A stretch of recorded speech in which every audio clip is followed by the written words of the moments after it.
আমরা রাসূলের নাম শুনলে চুমু খাই, খাই না? এটাও হাদিস আছে। আপনার ভালো লাগলে আপনি চুমু খাইবেন, না লাগলে খাইয়েন না, তবে বাজে মন্তব্য করবেন না। কথা ক্লিয়ার? মান সামিআ ইসমি ফিল আযান ওয়া দুআইবাহা মাইনি আলা আইনাইহি ফা আনা তালিবুহু ফি সুফুফি কাঈদুহু ইলাল জান্নাহ।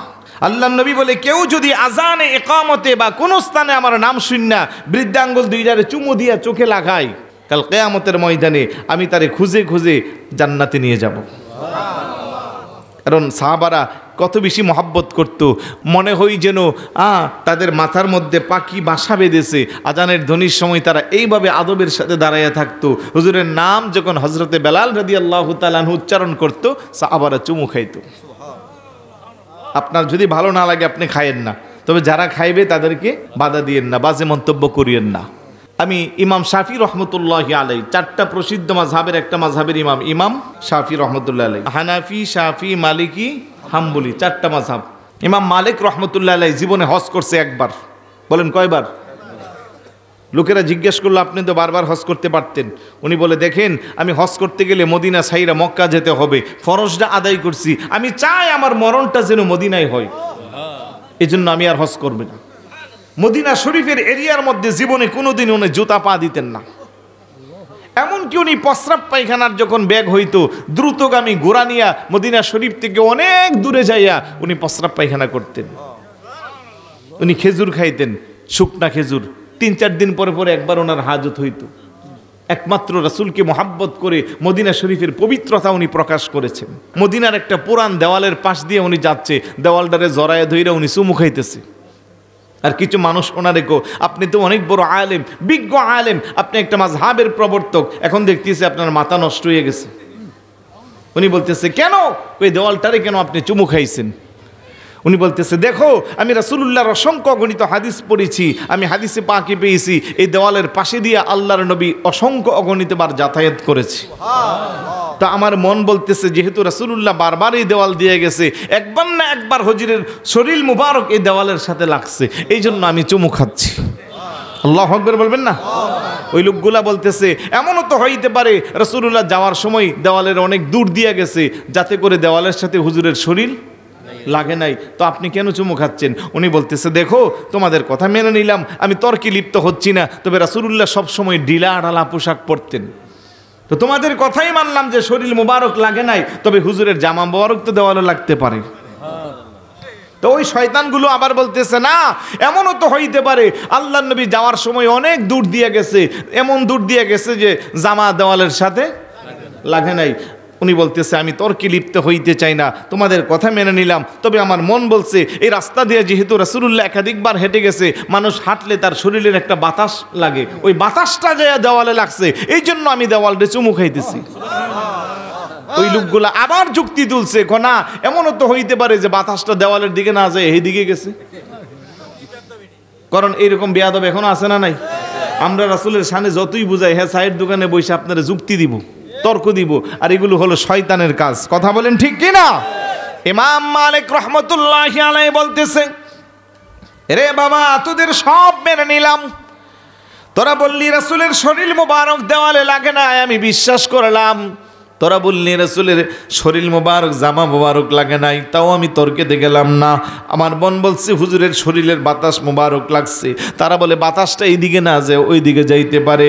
ইমাম মালিক রহমতুল্লাহ আলাইহি বলে, তাহলে শোনো শোনো, এই রাস্তা দিয়ে যেহেতু রাসূলুল্লাহ একাধিকবার হেঁটে গেছে, একবার না একবার হুজুরের নূরানি চোখ মোবারকের দৃষ্টি জুতি দেওয়ালের মধ্যে লাগছে। সুবহানাল্লাহ!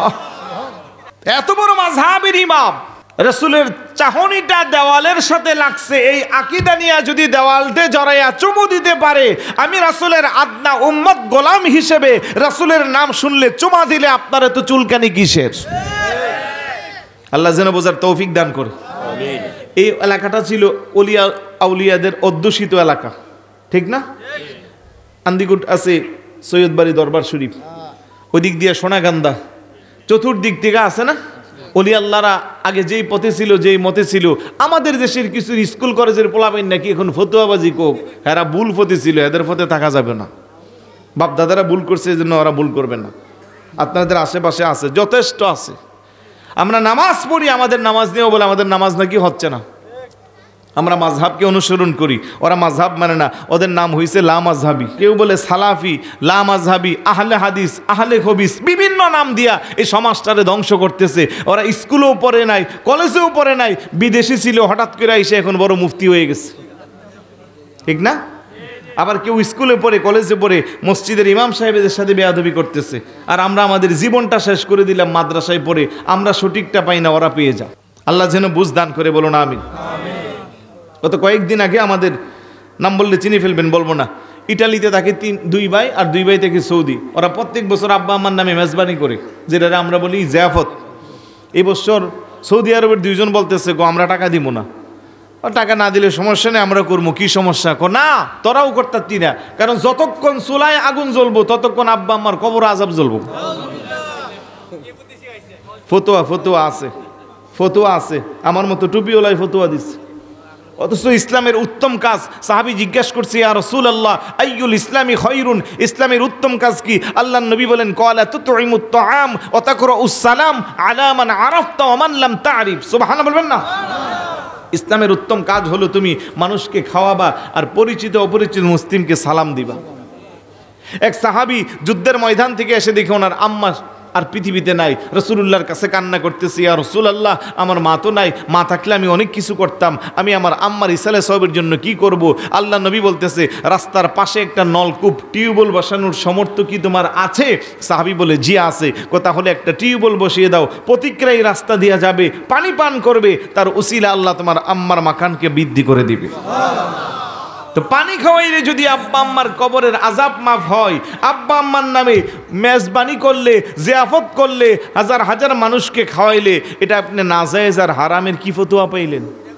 আবার আপনারা দাওয়াত দিলে সবার আগে গিয়ে এসে খাইয়া যান গা, কথা কোন ঠিক না? নিজের বেলা হইলে সব আরাম আর অন্যের বেলা হইলে হারাম। এই সুবিধাবাদী মৌলবী এখন দেশটা বইরে যেতেছে।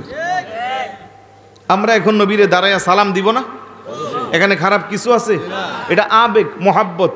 আমার স্যার যখন ক্লাসে ঢুকতো শত শত ছাত্ররা দাঁড়ায় যেত না, কারণ এটা ভালোবাসার একটা বহির্প্রকাশ, মোহাব্বতের বহির্প্রকাশ। উম্মত হিসেবে নবীকে সালাম দিব বসে বসে, শুইয়া শুইয়া, এটা তো চরম বেয়াদবির কথা, কথা কোন ঠিক না? এই জন্য আমরা মানুষকে যদি আপনি রেসপেক্ট করতে যান, সম্মান দিতে যান, আপনার আমার অবস্থা তিনটা, হয়তো আসি বইয়া, না হই আসি দাঁড়াইয়া, না হই আসি শুইয়া। এখন শোয়াটাও তো আদব লাগে না, বসাটাও আদব লাগে না, দাঁড়ানোটাই তো আদব। সেই আদবের বহির্প্রকাশের জন্য আমরা সালাম দিই, আপনারা কোনো ওরা বেদাতি। গত কয়েকদিন আগে কসবার ওইদিকে একটা মাহফিল করলাম, অনেক জমাই দিয়েছে, অনেক জমায়েত।